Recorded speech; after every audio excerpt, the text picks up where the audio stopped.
So when I was younger, I struggled with this idea of humility.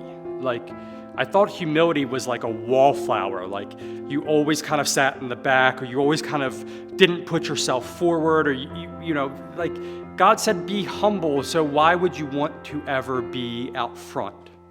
You know, it struck me with this passage, and I still quote this passage often, that it says to take the seat of less honor, or that the first will come last. So I always thought humility in this idea of God was pulling back and just, you know, sitting on the wall and not being, you know, out front.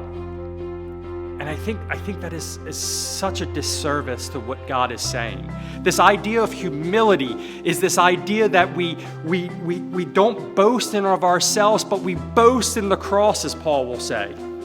In Philippians 2:3, he'll go on to say, do nothing out of selfish ambition, but in humility consider others more important than yourself.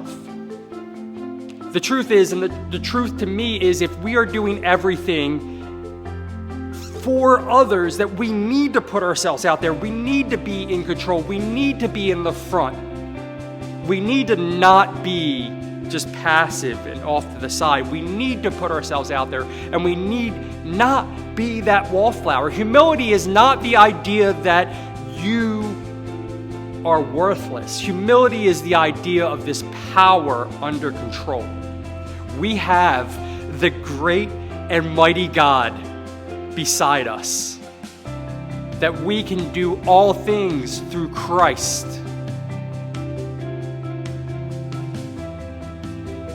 But it's through Him we have to understand that.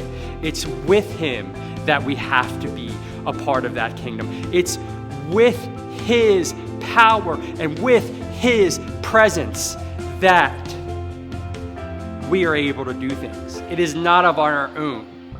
Here is where the problem becomes, because we start to do great things for God, and we get to this point to where the great things that we're doing for God don't satisfy us anymore, because we have let it become more about ourselves.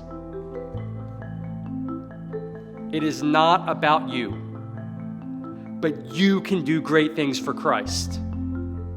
This is the idea of being humble.